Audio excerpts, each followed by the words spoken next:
지난 한 3주간은 영적인 원리, 영적 세계에 관한 어떤 주제로 우리가 말씀을 살펴보는데 지난 한 3번 정도 한 것은 이제 좀 서론에 해당되는 내용이고, 오늘은 좀 이제 실질적인 실제 원리나 이해에 관한 부분들을 이제 좀 설교하겠습니다. 지난 3주간은 이렇게 말씀을 드렸습니다. 우리가 살고 있는 이 시대는 보이는 세계가 있고 보이지 않는 세계가 있다. 이 보이는 세계는 보이지 않는 세계의 그림자에 불과하다. 이 두 세계가 있는데 이 두 세계에 사람은 다 포함되어 있습니다. 이 두 세계에 사람은 다 속해져 있는데 우리가 보이는 세계를 움직이려 하지 말고 보이지 않는 세계를 즉 실체를 움직이면 그림자는 자동적으로 움직이게 되어 있다. 그래서 우리가 보이지 않는 세계에 힘을 기울이고 보이지 않는 세계를 움직이도록 해야 된다. 보이지 않는 세계와 늘 소통을 해야 된다. 그것이 기도다. 기도인데 믿음의 기도를 해야 보이지 않는 세계를 움직일 수 있다. 즉 겨자씨만한 아주 작은 믿음이라 할지라도 그 믿음에 그 기도에 믿음이 실려 있으면 산을 옮긴다 라는 의미에서 말씀을 드렸습니다. 그래서 우리는 영적인 소통을 해야 되는데 그것의 가장 첫걸음 기초가 기도입니다. 믿음의 기도입니다. 어떻게 보면 이것이 처음이자 마지막입니다. 왜 그렇게 해야 되는가 하면 보이는 세계도 그렇고 보이지 않는 세계도 다 질서 따라 움직입니다. 여러분, 우리 창조물이 질서에 의하지 않고 지 맘대로 움직입니까? 1월이 있다가 그 다음 5월로 띄우고 그 다음 다시 3월로 갔다가 그렇게 하지 않지 않습니까? 하나님의 창조의 모든 질서는 세계는 다 질서 따라 움직여가고 있습니다. 그렇다면 보이지 않는 세계도 질서에 의해 움직이고 있다라는 사실입니다. 그래서 영적인 부분, 혼적인 부분, 육적인 부분의 어떤 특징들을 지난주에 살펴보았고, 우리는 이 영적인 질서, 하나님께서 만들어 놓은 그 질서에 따라 움직이면 되어 있습니다. 그런데 그 질서를 따라 움직이지 않으면 뭔가 삐그덕거리고 안 되죠. 우리가 뭐 이상, 고온, 기후 이렇게 말하지 않습니까? 왜? 지금 이 창조의 질서가 지금 깨어져 가고 있기 때문에 이상한 사막에 눈이 내리는 것입니다. 사막에 눈이 내리고, 어제 보니까 미국에는 뭐 110년 만에 큰 홍수가 또 어느 지역에 나고, 알 수 없는 이 자연적인 현상이, 왜? 창조의 질서가 조금씩 파괴가 되고 하니까 이런 일이 생기는 것처럼 영적인 부분에도 하나님이 우리에게 딱 만들어 놓은 질서를 따라 가면은 안전한데, 그 질서를 따라가지 아니함으로 말미암아 우리의 삶에는 어려움이 오게 되어져 있다라는 것까지 지난주에 설명을 드렸고, 오늘은 이제 이 모든 서론을 이제 좀 접어두고 첫 번째 우리 어떤 원리를 가져간다면, 제가 오늘 주보에도 그렇게 했는데 크게 두 가지 원리를 여러분에게 오늘 말씀을 좀 드립니다. 첫째는 영은 하나 되게 하고 육은 나눈다는 것이죠. 정확하게 나뉘어진다, 분열한다라는 것이죠. 영은 하나 되게 하지만 육은 나눕니다. 즉 나뉘게 됩니다. 나뉘어집니다. 분열합니다. 그 다음에 두 번째로 큰 것은 영은 믿는 것이고 혼은 이해하는 것입니다. 여러분, 다른 건 몰라도 이 굵직굵직한 것만 좀 기억하십시오. 영은 연합하게 하십니다. 그러나 육은 분열합니다. 영은 믿음을 가지게 하고요, 혼은 이해하게 합니다. 여러분, 물방울들 가만히 보십시오. 물방울, 유리 테이블 위에 물방울이 막 떨어져 있습니다. 그래서 유리 테이블을 약간씩 움직이면 옆에 있는 물방울과 이렇게 딱 물방울이 딱 만나면 어떻게 됩니까? 싹 하나가 되어버립니다. 물은 하나가 됩니다. 그죠? 물은 하나 됩니다. 그처럼 영은 하나가 되게 합니다. 즉 하나님께 속한 영은요 하나 되게 합니다. 그래서 내가 하나님께 속하기만 하면 같은 성도들은 하나가 되어 있어요. 분열은 절대로 안 됩니다. 서로 끌어당기는 그런 속성이 영에 있습니다. 그러나 반대로 육은 분리합니다. 나누게 합니다. 고린도 교회를 보면 막 바울파, 또 아볼로파, 게바파, 또 예수파 뭐 이렇게 지금 나누어져 있습니다.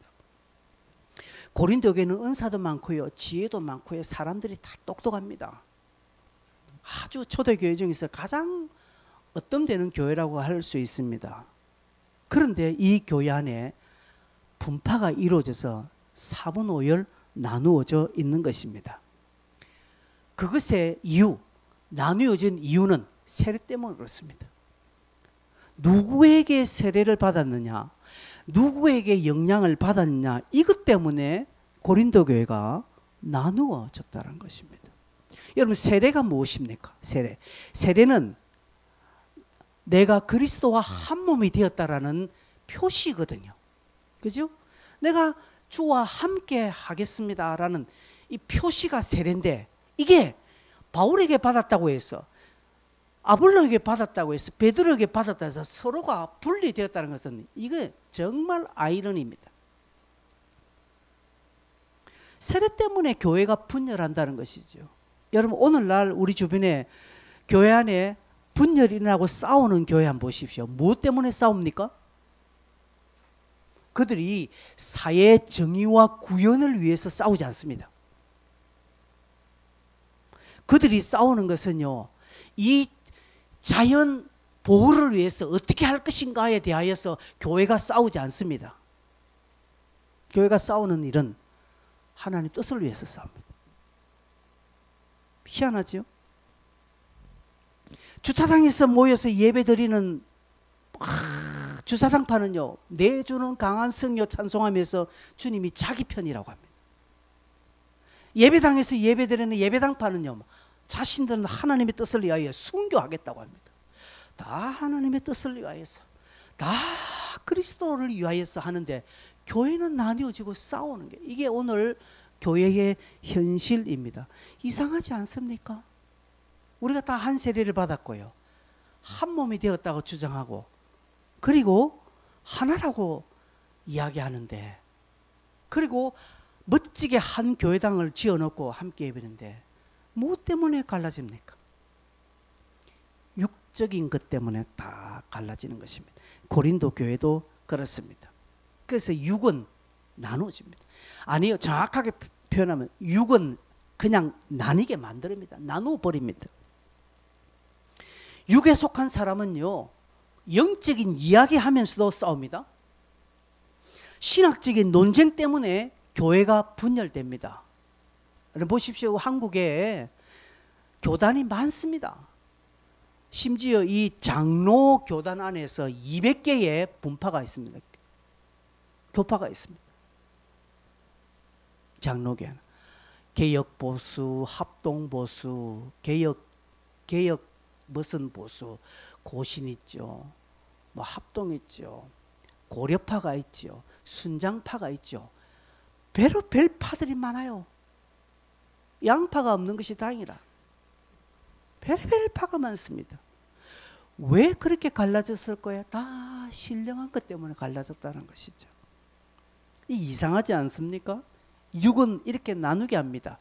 신령한 것 때문에 갈라지도록 만듭니다. 결국은 그 갈라짐의 근본은 다 육에 속해져 있기 때문에 그렇습니다. 다 하나님의 뜻이라고 합니다. 다 교회를 사랑하기 때문에 이렇다라고 합니다. 과연 그럴까요? 과연 하나님의 뜻일까요? 과연 교회를 사랑하기 때문일까요? 아닙니다. 결국 자기를 사랑하는 것이고 다 자기 뜻을 위하는 것입니다. 왜? 나누어지는 증거가 그것을 말해주고 있기 때문에 그렇습니다. 여러분, 이렇게 사람이 약간이라도 빈틈이 생겨서 교단이 공동체가 약간의 빈틈이 생겨서 딱 금이 가면요, 그 다음부터 찾아오는 것은 영적 침체입니다. 분열은요, 육에 속한 아주 강력한 특성이기 때문에 이 분열이 나고 깨어짐이 일어나고 육이 싹 드러나면 자동적으로 영적인 부분이 약해집니다. 그래서요, 육이 강한 사람들, 육적인 부분에 강한 사람들, 소위 말해서 교회 안에 아주 강고집들, 강식 없죠. 고집이 많은 분들이 있습니다. 내 눈에는 막 흙이 들어가기 전에는 그래 못한다라고 하는 것이죠. 어떤 목사님이 설교를 12시 좀 넘으니까 저 뒤에 계시는 은퇴 장로님이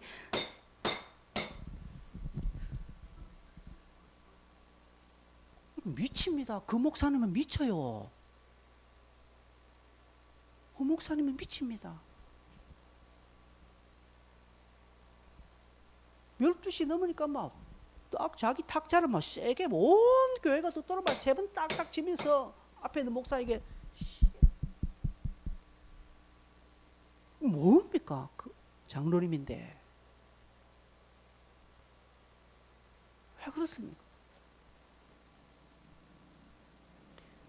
육에 딱 사로잡혔기 때문에 그 속에 영은 하나도 힘이 없습니다. 그렇기 때문에 드러나는 것은 다 육이 드러난다라는 것이죠. 이 사람들은요, 그렇게 은퇴하시고 그렇게 연세가 많으신 장로님인데 다른 데는 다 힘이 없어요. 그런데 영적인 싸우는 데는 뭐 혈기가 당당합니다. 건강, 내일 모레 죽을 것 같은 분들이요, 얼마나 힘이 있는지 건강한지 모릅니다. 여러분, 바울을 죽이려고요 40인이 금식한 거 아시죠? 내가 바울을 죽이기 전에는 먹지 않겠다고 합니다. 여러분, 얼마나 열심히 특심인지 모릅니다. 육에 속한 사람의 특징 중에 하나가 그겁니다. 육이 강하면요, 영은 침체됩니다. 작아집니다. 그래서 주님은 우리에게 하나 되기를 힘쓰라고 말합니다. 왜? 교회 안에 사단이 자꾸 침투해서요, 연합을 자꾸 깹니다. 이 사람과 저 사람이 막 깹니다. 우리가 영적인 부분이 강하면요, 깨어지는 부분을 느낍니다. 아, 이게 지금 위험한데 하고 해서 정신 바닥 차리고, 그리고 뭐 귀신에 물러가라 하고 딱 해서 연합하는데, 이게 영적인 부분이 약하면요, 딱 틈이 들어오면 그 다음부터 가거든요. 그래서 하나 되기를 힘쓰라고 말합니다. 에베소서 4장 3절 이 4절 보면 사도 바울이 그렇게 말한다. 평안에 매는 줄로 성령이 하나 되게 하신 것을 뭐하라고요? 힘써 지키라는 것이죠. 힘쓰라는 것이죠. 힘쓴다라는 것은요, 옷에 몸에 맞지 않는 신발을 여러분 신을 때 때문에 막 억지로도 꾸역에 넣지 않습니까? 그것처럼 억지로도 막 힘쓰는 부분에, 지키는 부분에 들어가는 것입니다. 몸이 하나요 성령도 한 분이시니 이와 같이 너희가 부르심의 한 소망 안에서 부르심을 받았다. 그래서 하나 되는 부분에 힘쓰라는 것이죠.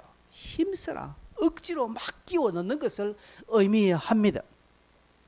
하나됨을 힘쓰. 저럴 때 내가 억지로 끼워 맞추려고 막 할 때 영이 내 안에서 활성화되는 것입니다. 활성화되면 역사가 일어납니다. 그러나 하나 되지 못하면 성령은 역사하지 않습니다. 여러분, 가정이 깨어지고 교회가 깨어졌는데 부흥을 기도하면 하나님도 기가 차할 것입니다. 안 됩니다. 기대하시면 안 됩니다. 주의 뜻대로 되어질 것이다. 아닙니다. 여러분, 우리 교회가 하나 될 때 따라오는 열매가 부흥입니다. 숫자가 많아지고 막 그런 것도 중요하겠지만 여러분, 교회가 딱 하나지면 그 다음부터 따라오는 부흥의 열매들이 많습니다. 희한합니다. 그게 일이 자연적인 되어져요. 힘이 하나도 안 돼요.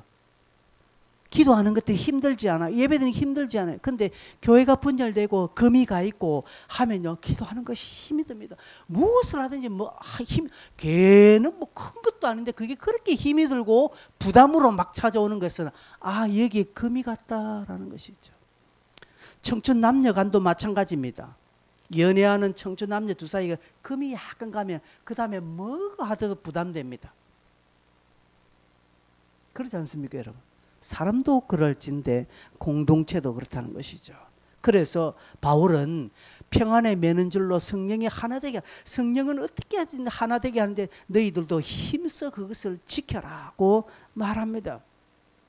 그래서 하나됨을 위해서, 연합을 위해서 많이 기도하고 여러분들 힘써야 합니다. 저 사람하고 내 사람, 나와 생각이 다를 때 내 것으로 그냥 까맣게 포기하고 저 사람 것을 따라가주는 이런 놀라운 배려, 이렇게 할 때 하나가 되고요.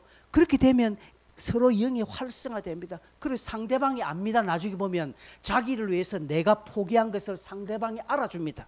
그래서 고마워합니다. 감사가 일어납니다. 그렇게 하면 두 사람이 연합이 확 되죠. 여기에 성령이 역사하는 것입니다. 그렇게 되면 내 속에 영이 활성화되어지는 것입니다. 영은 하나 되게 합니다. 영은 연합하게 만듭니다. 여러분 아셔야 됩니다. 영이라고 해서 다 하나 되는 것 아닙니다. 우리가 여기서 말하는 영이라는 것은 하나님께 속한 영을 말씀합니다. 하나님께 속하지 않은 영은 다릅니다. 그래서 사도 요한이 요한일서 4장 1절에 영을 분별하라고 말합니다. 사랑하는 자들아 영을 뭐라고요? 다 믿지 말라는 것이죠. 다 예수처럼 이야기합니다. 그러나 그 영들이 하나님께 속했나 속하지 아니하였나 분별하셔야 됩니다, 여러분. 왜냐하면 거짓 선지자가 세상에 나왔다라고 말합니다.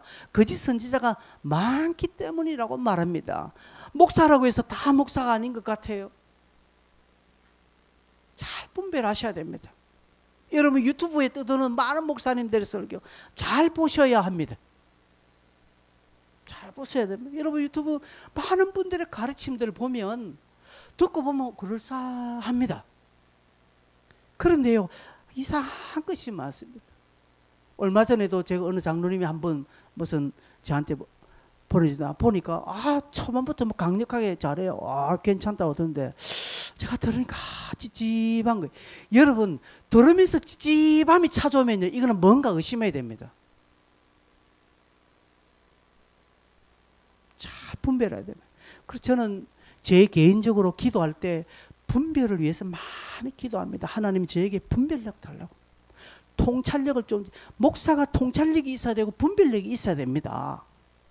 그래서 하나님 저에게 분별력을 주십시오. 지혜를 주십시오. 많이 기도합니다. 이 부분에 대해서는. 성경은 또 그렇게 이야기하고 제가 분별해야 되기 때문에 그렇습니다. 신천지나 또 사이비 이단들이 호시탐탐 노리고 있는 이때에 우리가 분별하지 아니하면 넘어지기 때문에 그렇습니다. 하나님이 얼마나 연합을 잘 하셨습니까? 삼위의 하나님께서 완전히 하나로 그분들은 연합하셨습니다. 여러분 성령 충만 받기를 원하시고 성령의 기름 부으심을 원하십니까? 성령이 다스리는 삶을 원하십니까? 그러면 하나 되기를 힘써야 합니다. 여러분 우리가 여기 지금 에어컨을 틀어놨죠. 에어컨을 튼 이유는 시원하기 위함입니다. 그런데 창문 다 열어놓고 문 다 열어놓고 에어컨 틀면 하나도 시원하지 않습니다. 서로 찢고 볶고 싸우는데 성령 충만 받고 성령이 다스리는 것을 원한다? 아이고 에어컨 틀어놓고요 군불 떼우는 것과 똑같습니다. 그런 어리석은 짓은 우리 하지 않지 않습니까? 에어컨을 딱 튼다 하면 집안에 빈틈은 다 막습니다. 빈틈은 문이나 문 다 닫지 않습니까? 왜? 시원함을 더 효과적으로 하기 위해서. 그렇다면 우리가 성령이 하나 되기를 원하고 성령이 다스리는 예배, 성령이 함께하는 그런 공동체 우리 개인을 꿈꾸신다면 연합되지 못한 것이 있으면 이거 빨리 메꿔야 됩니다. 나누어진 것이 있으면 빨리 메꿔야 됩니다. 그래서 예수님께서는 예배를 드리는 가운데 뭔가 하나 이렇게 분열된 것이 있으면 예배를 제물을 놔두고 가서 하나 되고 예배를 드리라고 말씀하셨습니다. 깨어짐과 나눔은 정말 조심해야 됩니다. 나를 죽이고 교회를 죽이는 일이기 때문에 그렇습니다. 명심하십시오. 뭔가 하나라도 분열이 됐다. 이건 육에 속한 것이라는 거지. 다 좋은 일이면 다 하나님 뜻대로 내가 어디 뭐 내가 잘 되자고 이렇게 하나. 다 우리 교회가 잘 되도록 내가 하는 건데 나를 못 알아준다. 내가 어디 뭐 내 욕심 차리려고 하나.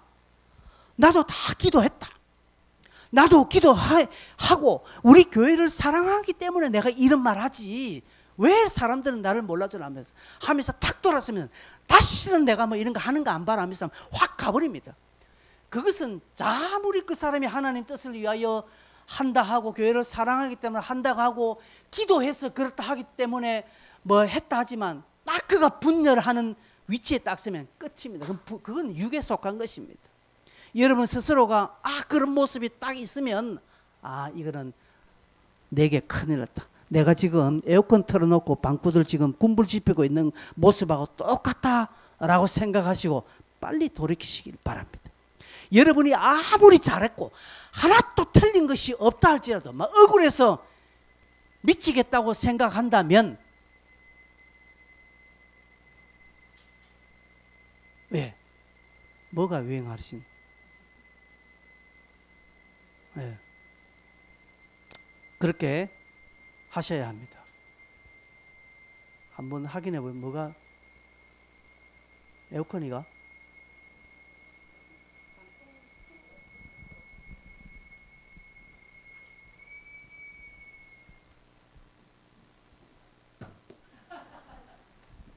저기 나누게 하네 저거.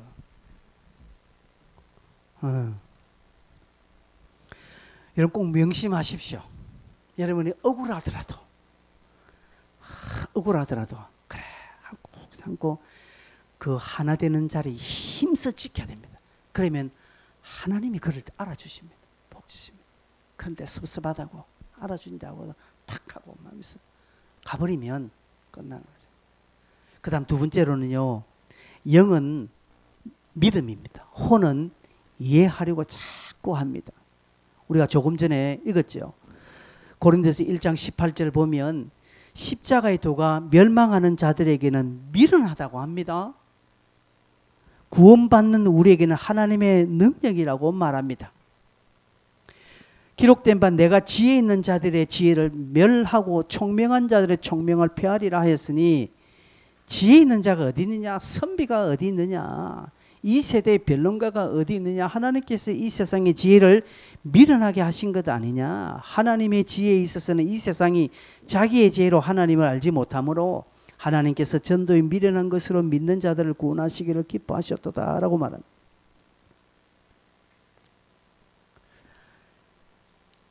지혜를 지금 이야기하고 있거든요. 그래서 이 세상 지혜는 하나님을 알 수 없다 이 말입니다. 세상 지혜로는 하나님을 다 온전히 알 수 없다라고 말합니다. 하나님의 지혜에 있어서는 세상이 자기 지혜로 하나님을 알지 못한다고 21절에 말하고 있지 않습니까? 하나님은 하늘에 속한 분이고 우리는 땅에 속해 있습니다. 지혜는 땅에 속해 있는 것입니다. 지혜는 이해를 요구합니다. 지혜는 영적인 것을 이해하는 도구가 아닙니다. 영적인 것을 이해하는 그런 것이 지혜의 영역에 속해져 있지 않습니다. 그러기에 지혜, 우리의 이성, 이 혼으로는 영을 이해할 수 없습니다. 마치 이것은 야구의 게임 룰로 축구하려는 것과 똑같습니다. 여러분, 축구에는 손을 쓸 수가 있습니까? 없습니까? 못 씁니다. 축구공이 내 손에 딱 닿으면 이거는 파울이 됩니다. 핸들링이 됩니다. 그래서 이건 파울입니다. 그럴 때 모르고 막 축구하다가 골키퍼 앞에서 공을 잡고 그냥 골 넣는다고 해서 그 꼬리로 인정해 주지 않는다라는 것입니다. 마치 우리의 혼적인 것으로 지혜로 우리의 이성으로 하나님을 자꾸 알려고 하면 안 맞다. 이건 차원이 다르기 때문에 안 맞다라는 것이죠. 어리석은 것입니다.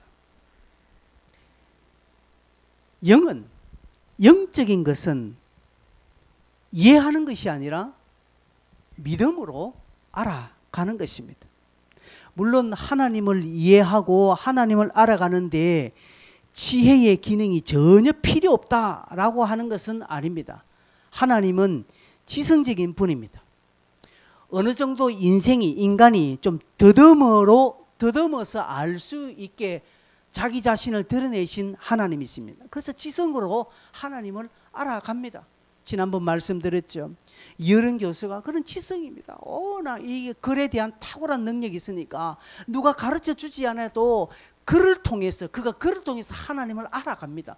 그럴 수 있습니다. 더듬을 수 있습니다. 그러나 하나님은 우리의 이해를 뛰어넘는 초지성적인 분이라는 사실을 알아야 합니다. 그런데 사람은 안 그렇습니다. 사람은 특별히 똑똑한 사람일수록 하나님을 지성으로 알려고 합니다. 하나님을 이해하려고 합니다. 그래서 이해가 안 되니까 지성적으로 알 수가 없으니까 하나님이 없다라고 결론을 내리는 것입니다. 하나님은 그렇게 만들어 놓았지 않습니다. 하나님은 영적인 부분에 질서를 딱 세워 놓으신 것은 믿음으로 영을 알 수 있도록 하나님께서 그렇게 세팅해 놓았습니다. 이 하나님의 세팅을 자꾸 우리의 세팅으로 우리의 관점으로 알려고 하면 알아채지도 않고 알 수도 없습니다. 이것은 반칙이에요. 반칙. 우리 사이에 얼마나 반칙이 많습니까? 제가 자전거를 좋아하고 자전거를 타다 보니까 어떨 때는 정말 이렇게 산도 올라가거든요. 저 원동고개를 넘어가고, 그죠? 어떤 전에 지리산도 이렇게 올라가고 했습니다. 여러분, 자전거 타고 지리산 올라가는 미친 짓입니다. 엄청나게 힘듭니다. 그런데 어느 날 어떤 한 50대 아저씨가 MTB 자전거 타고 술술술술 올라오는 거예요. 와, 그래서 저는 막 놀랐습니다. 이야, 저분 대단하다. 정말 대단하다. 술술술 올라가는 거예요. 가만히 뒤에서 보니까 전기 자전거라. 반칙이잖아요, 그거는. 누구는 내 힘으로, 내 다리 힘으로 쎄빠지게 그건데 자기는 전기 힘으로 올라가는 거야. 이거는 대결이 되지 않습니다. 그렇다고 그 사람이 저를 이긴 것도 아닙니다. 그렇게 같이 두 개를 붙여서 대결할 수 없습니다. 반칙입니다. 이처럼 하나님의 영적인 부분을 자꾸 혼으로 지혜로 세상의 어떤 판단으로 알려고 하면 안 된다라는 것이죠. 그래서 성경에는 전도에 미련한 것이라고 말합니다.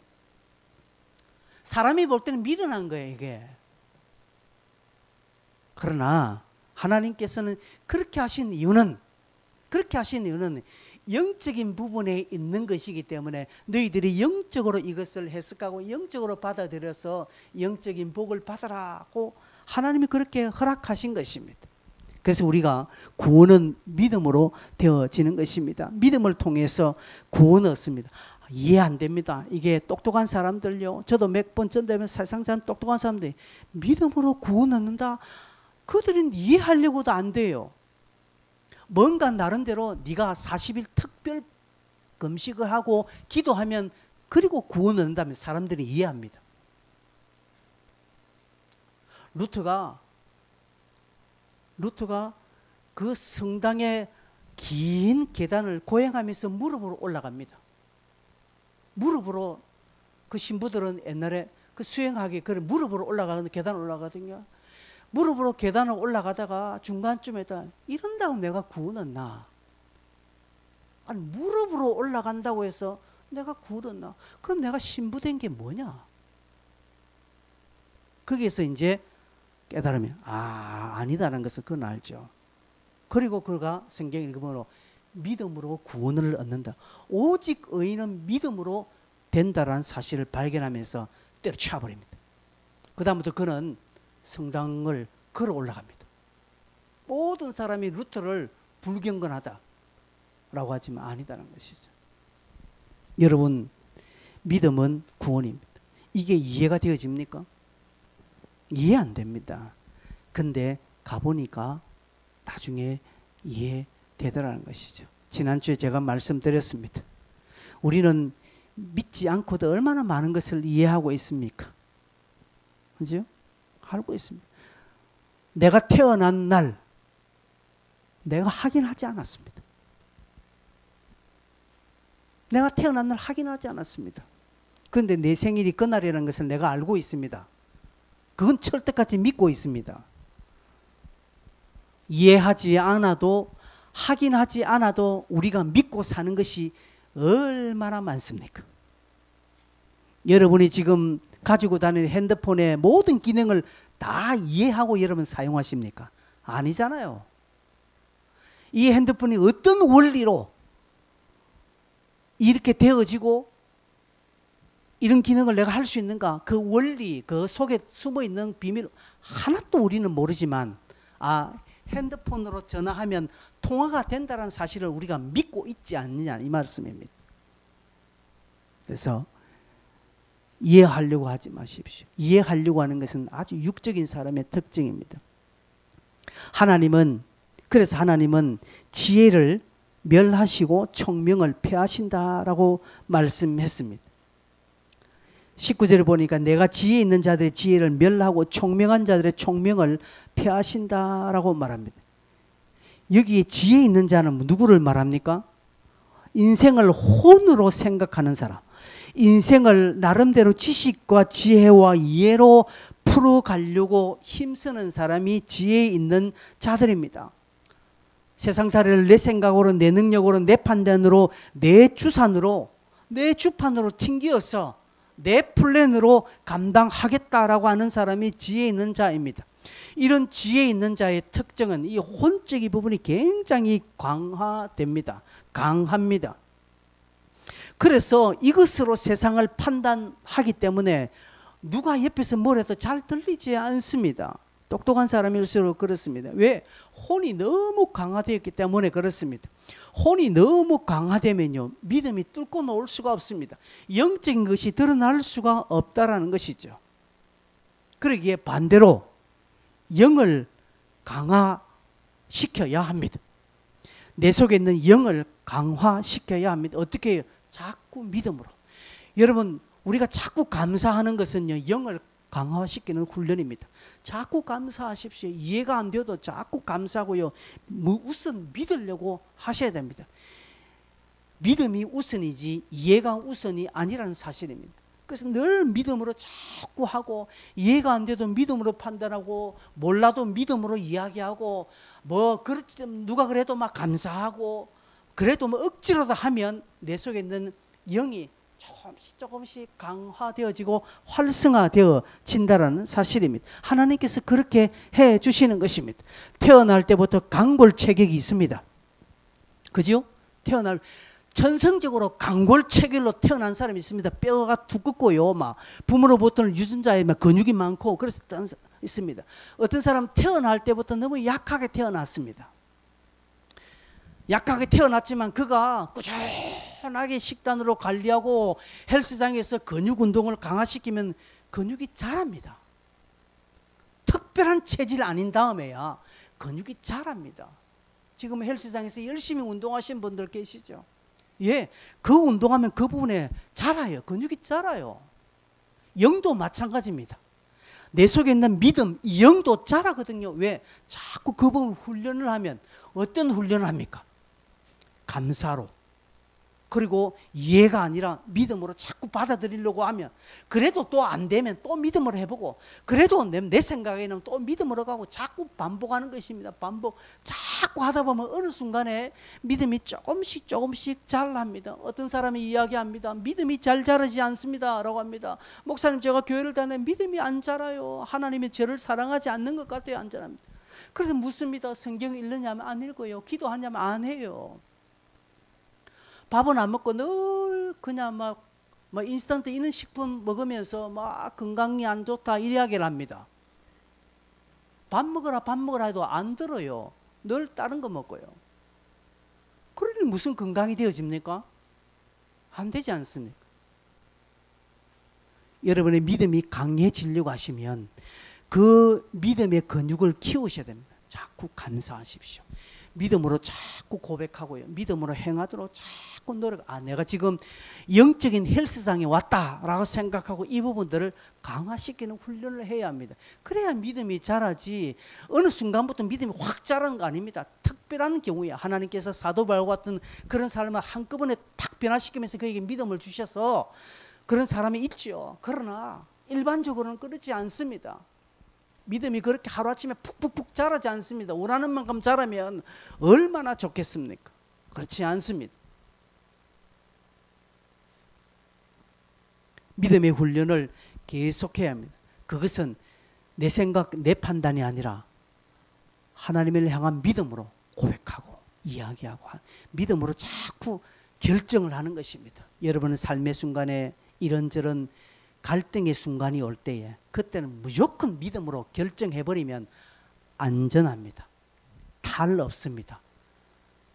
AS 받을 필요 없습니다. 그런데 짝퉁 물건 쓰면요, 오래 쓰지 못하고 AS도 못 받습니다. 정품을 쓰면 오래 갈 뿐 아니라 AS도 든든하게 받습니다. 우리의 삶에도 정품이 있습니다. 믿음으로 행하는 것이. 믿음으로 행하면 정품입니다. 하나님이 얼마든지 AS 해주고요. 하나님께서 그 기능을 무한대로 가져갈 수 있도록 하나님이 함께 해주시는 이 믿음의 기능을 사용하지 않겠습니까? 마지막으로 이해할 수 없는 상황 속에서 영이 성장한다고 합니다. 여러분, 이해할 수 없는 상황에서 우리의 믿음은 자랍니다.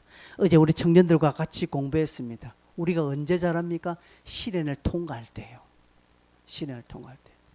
시련이 유익하게 여겨질 때는 이 시련이 끝이라고 판단할 때까지, 더 이상 없다라고까지 갈 때, 그렇게 느껴질 때 그 시련은 나에게 유익이 된다라고 이제 말씀드렸습니다. 마찬가지입니다. 우리가 이해할 수 없는 상황을 만날 때, 도저히 이거는 나는 막 이해할 수 없는 상황을 만날 때, 그때에 내 판단이 나를 좌우합니다. 그때 내가 믿음으로 딱 판단하고 믿음으로 받아들이면 그 사람은 믿음의 사람, 영적인 사람으로 가고, 그때 내 생각으로, 나의 판단으로, 내 지혜로, 나의 이성으로 판단을 가면 그 사람 육적인 사람으로 가게 되어 있는 것입니다. 여러분, 언제 우리가 육과 영이 대립하게 됩니까? 이럴 때입니다. 이해할 수 없는 상황이 내 앞에 딱 펼쳐질 때, 그때는 나의 혼과 나의 영이 첨예하게 대립합니다. 이상한 상황이 생깁니다. 도저히 상식적으로 이해 안 되는 상황에 딱 만나게 되면 혼은 혼적으로 자꾸 이해하려는 시도를 합니다. 하나님이 계시면, 하나님이 살아 계신다며, 하나님이 살아 계시면 이렇게 되나? 혼이 갑니다. 아니, 어떻게 내가 뭘 잘못했는데 왜 교회당이 불나지? 하나님이 계시다며, 하나님이 계시는 교회당이 왜 불이 나? 이렇게 말합니다. 아니, 저 사람 하나님을 잘 믿는다며, 하나님을 잘 믿는 사람이 왜 저렇게 결말이 저렇게 비참해? 도저히 이해 안 돼도 이거 아닌가? 이렇게 생각하는 것입니다. 자꾸 혼적으로 이해하려고 하니까 답은 안 나오는 겁니다. 하나님이 계시면 이럴 수 있나? 내가 뭘 잘못했는데, 내가 뭘 지금 그렇게 잘못해서 내가 지금 이런 시련을 당하나? 왜 하나님은 내 기도는 안 들어줘? 저 사람은 교회 나온 지 얼마 안 되고 내보다 더 참 악하게 사고 나쁘게 사는데 저 사람은 잘 되는 것 같고, 나는 내 나름대로 그렇게 최선을 다하고 기도도 하고 그리고 교회 충성도 하고 그리고 또 남들 못지않게 헌금도 하는데 왜 나는 이렇게 돼? 라고 자꾸 혼적으로 이해하면 결국 답은 나오지 않습니다. 그렇게 되면 시험 듭니다. 시험 들면 영적인 다운이 일어나고 낙심의 자리로 들어가게 됩니다. 결국 침체되는 것이죠. 왜 그렇게 침체됩니까? 자꾸 혼적으로만 이해하고 이성적으로만 생각했기 때문에 그렇습니다. 반대로요, 영적으로 가셔야 됩니다. 영적인 것은 그저 믿는 것입니다. 혼적으로는 이해되지 않지만, 이성적으로는 내 판단으로 도저히 받아들이기 힘들지만 왜라는 질문을 하지 않습니다. 믿음의 사람은요, 왜 하지 않습니다. 믿음의 사람은 아멘 합니다. 아멘. 믿음의 사람은 왜요? 왜? 하지 않습니다. 믿음의 사람은 이해가 되지 않는 상황에서도 도저히 나 미치고 막 돌아버리고 팔짝 뛰고 억울해서 내가 막 숨 못 쉴 것 같아도 그 순간에도 막 혀를 딱 깨물면서 아멘 합니다. 그렇게 되면 영이 활성화됩니다. 그렇게 대답하는 그 심령에 하나님께서는 침묵하지 않습니다. 하나님이 반드시 말씀해 주시는 것입니다. 그런데 자꾸 왜? 뭐 때문에? 내가 이해하게 좀 만들어줘. 내가 안 하는 것이 아니라, 내가 불순종하는 것이 아니라 내가 이해하도록 해주면 내가 따라할 건데 왜 자꾸 이상한 소리 하십니까? 이해가 안 되는데 왜요? 하는 사람은 자꾸 육적으로 가고 그의 혼의 기능이 강화되므로 더 이상 믿음은 드러나지 않습니다. 그래서 믿음은 다운되고 영은 축소되고 혼적인 것, 육적인 것만 자꾸 강화되어진다라는 것이죠. 영적인 사람은 이것을 피합니다.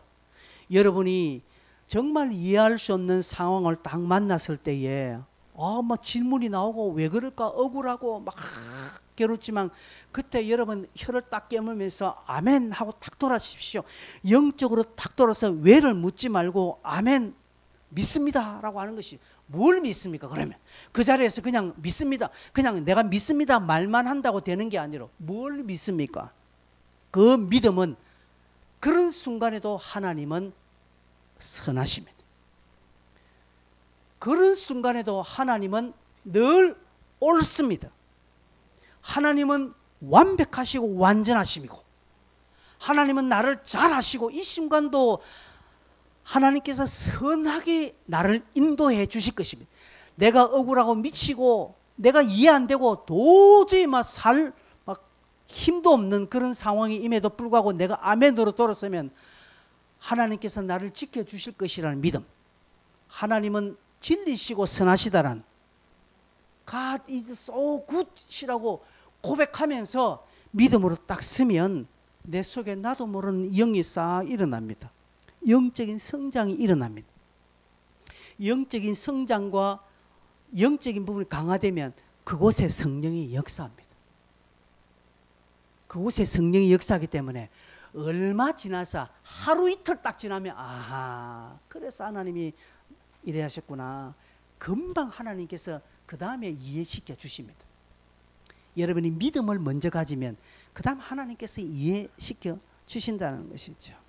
그래서 여러분 이해하려 하지 마십시오. 여러분 자꾸 여러분의 지혜 아래 모든 영적인 부분이 놓이도록 하지 마십시오.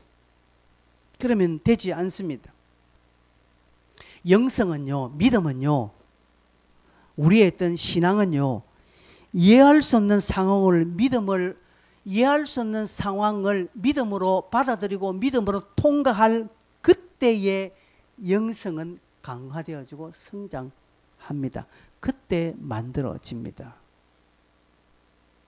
이해할 수 없는 상황일 때에 혼적인 부분을 싹 꺼버리고 지혜, 지식, 내 판단, 내 감정, 내 생각 오프시키고 하나님의 것을 온시키면서 가는 것입니다. 하나님 책임져 주십시오. 나 망해도 하나님 앞에서 망하고 죽기 밖에 다 하겠습니까?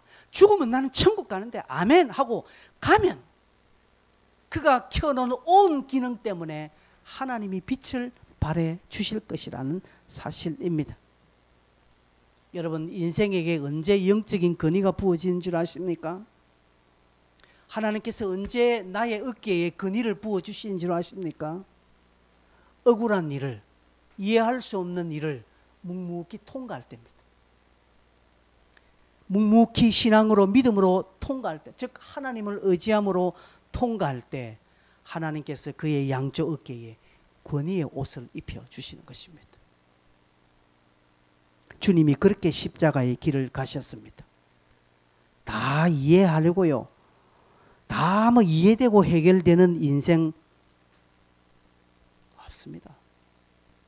그러나 믿음으로 걸어가고 믿음으로 감당해 나갈 때에 하나님의 상급이 그에게 주어진다라는 사실을 꼭 기억하십시오. 기도할 만한 상황 되어서 기도하는 거 감사하지요. 그러나 기도할 상황이 아니어도 기도하는 것입니다. 약을 먹기 위해서 억지로 밥 한 술 먹지 않습니까? 어떤 의사들은 그렇게 하지 말아 하더라고요. 약 먹기 위해서 밥을 억지로 먹으려 하는 시도를 하지 말아 하더라고요. 어떤 의사들은요. 그분이 뭐라는가 하면 개들을 한번 봐라. 개들은 아프면 아무것도 먹지 않습니다. 동물들은요. 아무것도 먹지 않을 때 그 안에 신체가 자가 면역이 일어납니다. 그런데 유독 인간만큼은 밥도 먹기 싫고 아파서 죽겠는데 그 약 하나 그거 하나 먹을 기라고 밥을 억지로 먹는 거예요. 그러니까 우리 몸에 자가 면역이 활성화가 안 된대요. 듣고 보니까 그 말도 일리가 있네. 우린 기가 얇아서 그 말도 그 다음부터는 막 그렇게 하려고 하는데요. 여러분 그렇잖아요. 인생도 그렇습니다. 하나님께서 우리에게 자가 면역을 주십니다. 그래서 내가 힘들고 이해 없는 상황일 때 이 혼적인 것을 막 이 영적인 질서를 어지럽히지 마시고 그때는 가만히 그냥 죽은 듯이 아멘하고 하나님 해주세요 하고 하나님이 하십시오 하면 하나님이 하나씩 면역력을 영적인 면역력을 키워서 그를 건강하게 해줄 것이랍니다. 근데 우리는 그렇지 않아요. 말씀을 이제 맺을까 합니다. 성도 여러분, 하나님을 기대합시다. 하나님을 기대합시다. 이게 무슨 표현입니까? 우리 눈에 보이지 않는 하나님을 기대한다는 게 무엇입니까? 그것은 곧 우리의 입술의 고백으로 드러납니다. 하나님은 신실하십니다. 하나님은 언제나 진리입니다. 내 상황이 개차반 같고 완전 똥밭에 굴러다니는 내 인생길이라 할지라도 하나님은 하나님이십니다. 하나님은 그 가운데도 계십니다. 요나가 있는 물고기 뱃속에도 하나님이 계셨고 다니엘의 세 친구가 있는 불구덩이에도 그 속에 하나님이 계셨던 것처럼 내 인생의 삶에도 하나님이 함께 하심을 나는 믿습니다. 이것이 하나님을 기대하는 것입니다. 여러분 이런 기대로 여러분의 믿음을 키워가십시오. 여러분의 영을 활성화시키셔서 그 활성화된 곳에 성령이 움직이는 그 성령의 바람을 한번 경험해 보시기를 바랍니다. 우리 함께 이 찬송 부르겠습니다.